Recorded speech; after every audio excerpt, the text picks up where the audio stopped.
Hello everyone. Very good afternoon to all of you. तो आज के इस वीडियो में हम लोग कवर करेंगे 23 और 24 अप्रैल 2023 के इंपॉर्टेंट करंट अफेयर।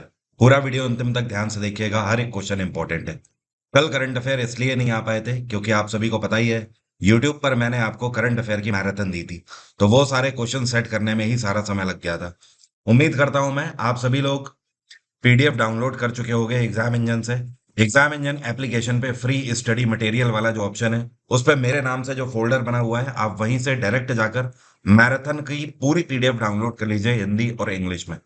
ये पीडीएफ इतनी ज्यादा इंपॉर्टेंट है कि आई एम श्योर उसके बाद आपको कहीं से भी कुछ भी करंट अफेयर पढ़ने की जरूरत बिल्कुल भी नहीं पड़ने वाली है, क्योंकि वहां पर मैंने आपको स्पोर्ट्स का सारा डेटा दे रखा है पिछले 8 महीने का।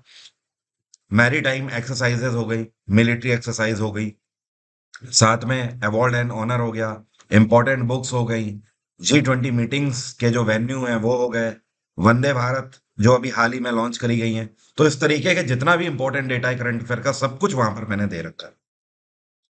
अब शुरू करते हैं आज का वीडियो, लेकिन पहले बात करेंगे क्वेश्चन की। मैंने आपसे पिछले वीडियो में परसों ये पूछा था कि इनमें से कौन सा स्पोर्ट है जिसमें भारत केसरी अवार्ड दिया जाता है। तो भारत केसरी अवार्ड दिया जाता है रेसलिंग में। सही आंसर है कुश्ती। अब चलिए शुरू करते हैं आज के करंट अफेयर। और क्वेश्चन थोड़े से ज्यादा हैं क्योंकि 2 दिन के मैं कवर करा रहा हूं, 23 और 24 तारीख के, कल के और आज के दोनों दिन के हैं। सवाल यह है कि महाराष्ट्र में आज तक का सबसे बड़ा इंटरनेशनल स्कूल कौन से शहर में स्थापित किया जाएगा। तो इसकी स्थापना करी जा रही है पुणे में। वैसे यह इनॉग्रेट भी अब हो चुका है और इसका नाम होगा वेलिंगटन कॉलेज। क्या नाम होगा? Wellington college. और ये जो स्कूल है, ये पूरा बनके लगभग तैयार है। अब इसका जो पहला सेशन है, ये सितंबर 2023 से शुरू हो रहा है। ये स्कूल 4 लाख स्क्वायर फीट में बनाया गया है। और इस स्कूल के अंदर जितना भी सब्जेक्ट कैरिकुलम होगा, मतलब जो भी बच्चों को पढ़ाई कराई जाएगी, वो वर्ल्ड लेवल की होगी। मतलब आप ये समझ लीजिए, इस स्कूल से पढ़े हुए बच्चे जो होंगे, उनकी मार्कशीट और डिग्री की जो मान्यता होगी, वो पूरे वर्ल्ड में हर जगह पर होगी। बड़े बड़े कंट्रीज में जैसे कि ब्रिटेन हो गए, अमेरिका हो गए, फ्रांस हो गया, इन सभी देशों में उसकी मान्यता होगी। ये जो यूनिवर्सिटी है, इसमें बेसिकली दो ऑर्गेनाइजेशंस ने मिलकर पार्ट लिया है, या फिर आप ये बोल सकते हो कि दो संस्थाएं हैं जिन्होंने मिलकर इस पूरे कैंपस को बनाया हुआ है। एक तो सिंगापुर बेस्ड एक एजुकेशन कंपनी है जिसने यहाँ पर पार्ट लिया है, और साथ में कैम्ब्रिज यूनिवर्सिटी ने साथ मिलकर इस पूरे परिसर को बनाया है। अगला क्वेश्चन है, agriculture and farmer welfare minister Narendra Singh Tomar के द्वारा अभी हाल ही में एक मोबाइल एप्लीकेशन और एक पोर्टल लॉन्च किया गया है जिसका नाम है साथी। ये जो मोबाइल एप्लीकेशन और पोर्टल है, ये एक तरीके से कृषि से जुड़ी हुई quality identification, seed confirmation, certification, इन सब की जानकारी देंगे। मतलब कहने का ये एक ऐसा पोर्टल है जो कि किसानों को ये बताएगा कि आप किस तरीके का बीज यूज करें, किस तरीके से आप बुआई करें, किस तरीके से कटाई करें, जैसे कि आपकी जो फसल होगी वो ज्यादा बेहतर हो सकती है। इसको बोलते हैं seed traceability, authentication and holistic inventory. तो यहां पर ए का मतलब आपसे पूछा गया है, ए का मतलब है ऑथेंटिकेशन। अगला क्वेश्चन है, ये कौन सा आईआईटी है जिसने अभी हाल ही में national science and technology centre for disaster reduction, जो कि ताइवान की है, इसके साथ मिलकर एक ऐसा सॉल्यूशन ये बनाने जा रहे हैं जो कि बाढ़ और भूकंप जैसी चीजों के लिए पहले से ही आपको समस्या का निवारण करेगा। मतलब पहले से ही आपको ये रियल टाइम सिस्टम बता देगा कि भूकंप इस जगह पर आ सकता है या इस जगह पर बाढ़ आ सकती है। तो ये है आईआईटी रुड़की। और अभी तक हमारे पास जो इक्विपमेंट्स मौजूद है, ये उनसे ज्यादा बेहतर होगा, ऐसा क्लेम किया जा रहा है। अभी तक जो हमारे पास इक्विपमेंट मौजूद है, उससे भी कम टाइम ये लेगा, और कम टाइम में ज्यादा दूर की प्रिडिक्शन ये कर पाएगा। मतलब जैसे कि मान लीजिए ऑन एन एवरेज अभी हमें पता लग जाता है कि करीब 8 से 10 दिन के बाद यहाँ पर एक साइक्लोन आ रहा है, तो ये करीब 1 महीने पहले से ही बताने के लिए कारगर होगा कि 1 महीने बाद तो हमें और टाइम मिल जाएगा और हम डिजास्टर को रोक सकते हैं। अगला क्वेश्चन है, महाराष्ट्र सरकार, जिनके मुख्यमंत्री अभी एक नाथ जी शिंदे हैं, इनके द्वारा अभी हाल ही में जितने भी दिव्यांग एम्प्लॉयज हैं, उन सभी के लिए कितने आरक्षण का अनाउंसमेंट किया गया है। तो महाराष्ट्र सरकार ने 4% का आरक्षण दिया है। और ध्यान रखिएगा, ये नौकरी में नहीं है 4% का आरक्षण, ये प्रमोशनल एग्जाम्स में है। जैसे मान लीजिए कि आप महाराष्ट्र सरकार के कर्मचारी हैं, स्टेट गवर्नमेंट में महाराष्ट्र में आप कोई भी कर्मचारी हैं और आप दिव्यांग हैं, तो उस केस में जब आप पदोन्नति के लिए पेपर देंगे, प्रमोशनल एग्जाम देंगे, तो उसमें आपको 4% का आरक्षण मिलेगा। इसके अलावा अभी कुछ टाइम पहले, करीब 1.5 साल पहले, महाराष्ट्र सरकार ने, जब यहाँ पर उद्धव ठाकरे की सरकार थी, तो इन्होंने मराठा समुदाय के जितने भी लोग हैं, उन सभी को सरकारी नौकरियों के लिए 10% का आरक्षण अनाउंस किया था। अगला क्वेश्चन है, साउथ इंडियन बैंक के द्वारा अभी हाल ही में 2 तरीके के सेविंग अकाउंट लॉन्च किए गए हैं। एक का नाम है एसआईबी, एसआईबी का मतलब है साउथ इंडियन बैंक। तो पहले का नाम है एसआईबी सी फेरर और दूसरे का नाम है एसआईबी पल्स। तो ये 2 तरीके के जो सेविंग अकाउंट लॉन्च किए गए हैं, इनमें खास बात यह है कि मिनिमम अकाउंट आपको रखने की ज़रूरत नहीं है और एनआरआईज़ को भी यहाँ पर छूट दी गई है। अभी तक ये था कि एनआरआईज़ एक पर्टिकुलर मिनिमम अमाउंट रखेंगे ही रखेंगे। अगर उससे कम हो जाएगा, तो फिर उनको पेनल्टी देनी पड़ेगी। तो ऐसा कुछ भी नहीं है इन अकाउंट में। आप अगर साउथ इंडियन बैंक में इन अकाउंट्स के अंतर्गत अपना सेविंग अकाउंट खोलते हैं, तो आपको ज़ीरो बैलेंस पर भी सारी सुविधा वही मिलेगी। कोई भी आपका पैसा नहीं कटेगा। तो इसका हेडक्वार्टर क्या है? तो साउथ इंडियन बैंक का हेडक्वार्टर है त्रिशूर। त्रिशूर कहाँ पड़ता है? ये पड़ता है केरल में। इसकी स्थापना 1929 में करी गई थी और इस टाइम पे साउथ इंडियन बैंक के सीईओ हैं मुरली रामकृष्णन। क्या नाम है? मुरली रामकृष्णन।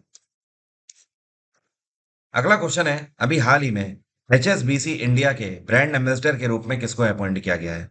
तो विराट कोहली इसके ब्रांड एम्बेसडर बनाए गए हैं एचएसबीसी इंडिया के। और एचएसबीसी जो है, इसकी स्थापना 1853 में करी गई थी। बहुत पुरानी संस्था है। इसका हेडक्वार्टर है मुंबई और इसके सीईओ हैं हितेंद्र दवे। क्या नाम है? हितेंद्र दवे, ये इसके सीईओ। 1853 में भारतीय रेलवे की भी स्थापना करी गई थी। अगला क्वेश्चन है, टाटा इलेक्ट्रॉनिक प्राइवेट लिमिटेड के अभी हाल ही में नए सीईओ और मैनेजिंग डायरेक्टर कौन बनाए गए हैं? तो जो आपको पिक्चर में दिखाई दे रहे हैं, ये है रणधीर ठाकुर। तो अब ये टाटा इलेक्ट्रॉनिक्स की कमान संभालेंगे। टाटा इलेक्ट्रॉनिक्स का हेडक्वार्टर है मुंबई और इन्हें इस सेक्टर में 40 साल से भी ज्यादा का एक्सपीरियंस है। और जो टाटा इलेक्ट्रॉनिक्स है, ये भारत की सबसे बड़ी इलेक्ट्रॉनिक फर्मों में से एक है। अभी कुछ टाइम पहले मैंने आपको कुछ और अपॉइंटमेंट्स भी बताए थे जो कि आपको ध्यान रखने हैं। जैसे कि यूएस इंडिया टास्क फोर्स में अभी हाल ही में किसको अपॉइंट किया गया है? तो इनका नाम है नीली वेंदपुड़ी। यहां पर मैं लिख देता हूं, नीली वेंदपुड़ी। परसों के वीडियो में मैंने आपको बताया था। अगला क्वेश्चन है, जर्मन सरकार की तरफ से order of merit of Germany से किसको सम्मानित किया गया है? तो ये सम्मानित करी गई हैं एंजेला मर्केल। ये जर्मनी का सर्वोच्च सम्मान है। एंजेला मर्केल जर्मनी में सबसे ज्यादा टाइम पीरियड तक चांसलर के रूप में सर्व करने वाली पर्सन भी हैं। इतना ही नहीं, फोर्ब्स की तरफ से 3 बार एंजेला मर्केल को दुनिया की सबसे पावरफुल लेडी की लिस्ट में भी शुमार किया गया है टॉप पर। तो फिलहाल तो एंजेला मर्केल नहीं है, इनको पिछले साल ही सक्सीड कर लिया था ओलाफ स्कूल्स ने। इस टाइम पर जर्मनी के चांसलर हैं ओलाफ स्कूल्स। लेकिन जर्मनी के जो प्रेसिडेंट हैं, जो आपको ये पिक्चर में दिखाई दे रहे हैं, इनका नाम है फ्रैंक वॉल्टर स्टिमर। इनके द्वारा इनको सम्मानित किया गया है, एंजेला मर्केल को। और जर्मनी ने अभी हाल ही में दुनिया की पहली हाइड्रोजन ट्रेन भी चलाई है, ये भी आपको ध्यान रखना है। और कितनी हाइड्रोजन ट्रेन एक बार में जर्मनी ने चलाई है? टोटल 14 ट्रेनें चलाई हैं। तो जर्मनी पहला ऐसा देश है दुनिया का जिसने हाइड्रोजन से चलने वाली ट्रेन चलाई है। अगला क्वेश्चन है, इसरो जिसको हम लोग बोलते हैं इंडियन स्पेस रिसर्च ऑर्गेनाइजेशन, तो इसरो एक सैटेलाइट लॉन्च कर रही है जो कि अर्थ ऑब्जर्वेशन सैटेलाइट है और इसका नाम है हेलियोस 2। इसको लॉन्च किया जा रहा है 22 अप्रैल को सतीश धवन स्पेस सेंटर से। अब तो ये लॉन्च भी हो चुकी है। सवाल ये है कि जो टेलियोस लॉन्च करी गई है, यह सैटेलाइट कौन से देश की सैटेलाइट है? तो यह सिंगापुर की सैटेलाइट है।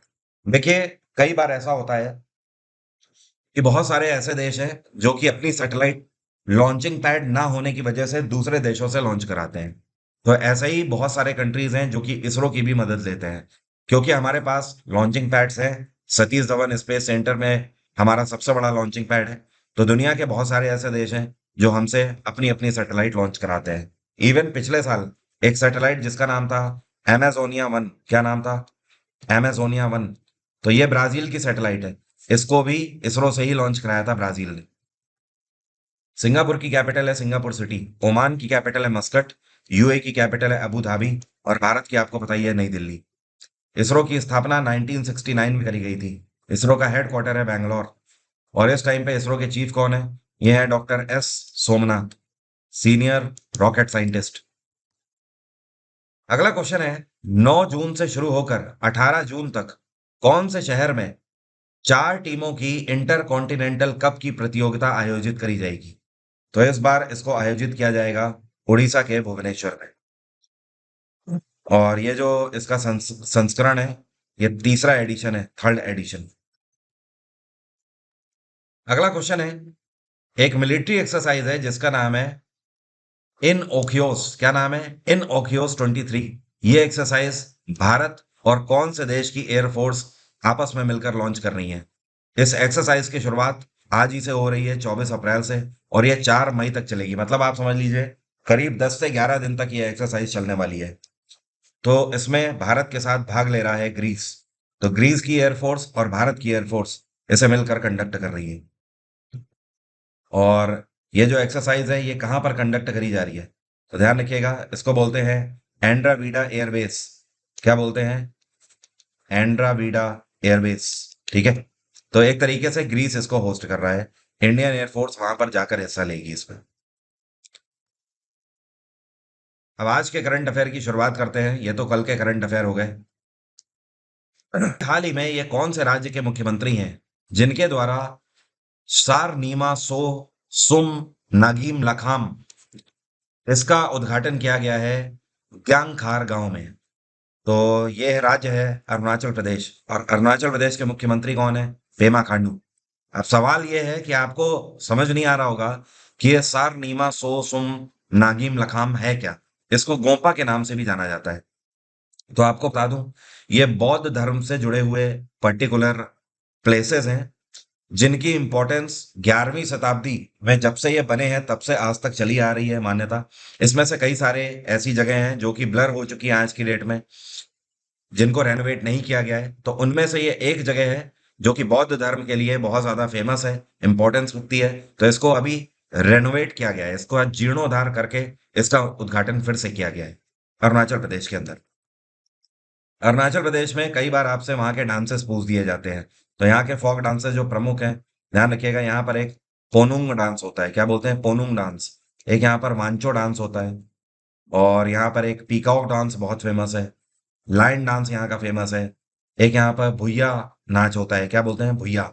एक चालो नाच होता है। ये सारे फेमस डांस हैं जो कि अरुणाचल प्रदेश के हैं। अगला क्वेश्चन है, अभी हाल ही में हून का 5वां संस्करण।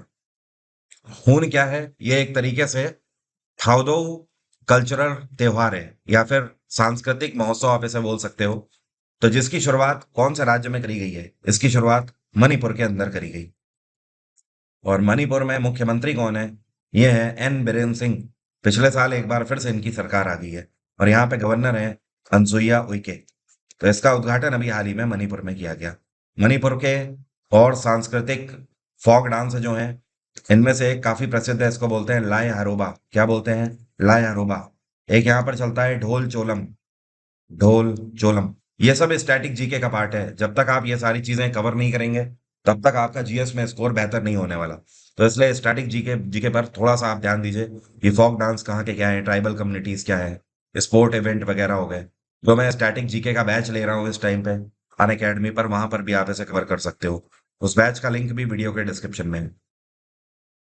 अगला क्वेश्चन है, अभी हाल ही में दुनिया के वेल्थिएस्ट सिटीज की लिस्ट जारी करी गई है 2023 की। इसमें टॉप किया है किसने? मतलब दुनिया के सबसे धनी शहरों में नंबर 1 पे कौन सा रहा? तो नंबर 1 पे रहा न्यूयॉर्क। इस टाइम पर न्यूयॉर्क में 3,40,000 मिलेनियर्स हैं और 52 बिलियनियर्स हैं। नंबर 2 पर टोक्यो रहा। नंबर 3 पर बे एरिया अमेरिका का रहा है। चौथे नंबर पे लंदन है। 5वें नंबर पे सिंगापुर है। टॉप 10 आप यहाँ से देख सकते हो। तो टॉप 3 आपको यहां से ध्यान रखने हैं एटलीस्ट। इसके अलावा अगर भारत में बात करें तो भारत में सबसे ज्यादा मिलेनियर और बिलेनियर कहां पर है? तो नंबर 1 पे भारत पे है मुंबई। मुंबई में सबसे ज्यादा बिलेनियर्स है। लेकिन अगर टोटल लिस्टिंग की बात करें तो मुंबई का 21वां स्थान है, 21st रैंक है। दूसरे नंबर पे भारत में दिल्ली है। दिल्ली में इस टाइम पे 30,200 मिलेनियर्स है। 36वें नंबर पे है टोटल रैंक में। और तीसरे नंबर पे भारत का शहर है कोलकाता। कोलकाता में 12,100 मिलेनियर्स हैं, जो कि टोटल अगर बात करें लिस्ट में तो 63rd रैंक है कोलकाता की। ठीक है, कोलकाता के बाद हैदराबाद है। टोटल अगर बात करी जाए तो कितने शहरों को इस लिस्ट में शामिल किया गया है? टोटल इसमें 97 शहरों को शामिल किया गया है, 97। अगला क्वेश्चन है, ये कौन सी कंपनी है जिसने एक साथ 20 साउथ कोरियन कंपनीज के साथ पैक्ट साइन किया है, और इन सभी कंपनीज के साथ ये मिलकर भारत में इलेक्ट्रॉनिक मैन्युफैक्चरिंग हब बनाने वाले हैं? ये है वेदांता ग्रुप। और वेदांता ग्रुप चाहता है कि भारत का सबसे बड़ा इलेक्ट्रॉनिक मैन्युफैक्चरिंग हब बनाया जाए। जैसे कि आपने देखा ना कि अभी मुंबई में रिलायंस के द्वारा एक ऐसा पूरा कैंपस बनाया गया है जहां पर दुनिया के ऑलमोस्ट सारे ब्रांड आपको मिलेंगे। तो उसी तरीके का ये एक कैंपस बनाना चाहते हैं जिसमें आपको हर तरीके के इलेक्ट्रॉनिक्स की मैन्युफैक्चरिंग मिलेंगी। जैसे कि स्मार्टफोन हो गया, टीवी हो गई, और आपके इलेक्ट्रॉनिक गैजेट्स हो गए, बैंड वगैरह, ये सारी चीजें, लैपटॉप हो गया। हर तरीके के इलेक्ट्रॉनिक्स आइटम का सारा सॉल्यूशन आपको यहाँ पर मिलेगा एक रूफ के नीचे। वेदांता ग्रुप जो है इसकी स्थापना 1979 में करी गई थी। इसका हेडक्वार्टर है मुंबई। और वेदांता ग्रुप के सीईओ हैं सुनील दुग्गल। क्या नाम है इनका? सुनील दुग्गल। और टीसीएस की स्थापना 1968 में करी गई थी। विप्रो की स्थापना 1948 45 में करी गई है। और इन्फोसिस 1982। अगला क्वेश्चन है, अंगूर की एक प्रजाति है जिसको बोलते हैं कुम्मम ग्रैप्स। क्या बोलते हैं? कुम्मम ग्रैप्स। अब ये जो कम्मम ग्रैप्स हैं, इसी को इस जगह पर दूसरे नाम से जाना जाता है। इसको वहां पर बोलते हैं कम्मम पन्नीर थ्राचाई। ठीक है। तो सवाल ये है कि ये कौन सा राज्य है जिसको कम्मम ग्रैप्स मतलब अंगूरों के लिए अभी हाल ही में जीआई टैग दिया गया है? तो ये जो अंगूर है, ये अंगूर उगाया जाता है तमिलनाडु में। और तमिलनाडु को इसके लिए अभी हाल ही में जीआई टैग दिया गया है। सबसे पहली बार ये अंगूर फ्रांसीसियों के द्वारा यहाँ पर उगाए गए थे। तब से लेकर आज तक इस तरीके के अंगूरों की, इस प्रजाति की खेती लगातार होती आई है। और ये अपने आप में दुर्लभ प्रजाति है, बहुत ही अलग तरीके का अंगूर होता है। और इसमें जो एंटीऑक्सीडेंट्स की मात्रा है वो नॉर्मल अंगूरों से कहीं ज्यादा पाई जाती है। इनकी खास बात ये होती है कि एक ही गुच्छे में आपको लाल और हरे रंग दोनों के अंगूर आपको मिलेंगे। यहाँ पर आप पिक्चर में भी देख सकते हो, एक ही गुच्छे में हरे भी हैं और लाल भी हैं इस तरीके से। एक्चुअली ये लाल क्या कोका कोला कलर के होते हैं, एक काले अंगूर होते हैं, उनसे काफी डिफरेंट है ये। अगला क्वेश्चन है, चेन्नई मेट्रो रेल लिमिटेड के द्वारा कौन से बैंक के साथ अभी एक पार्टनरशिप करी गई है? इस बैंक के साथ मिलकर ये एक ऐसा कार्ड लॉन्च कर रहे हैं जिससे कि आप टिकट वगैरह के लिए यूज कर सकते हो अपनी जर्नी के लिए इस मेट्रो में।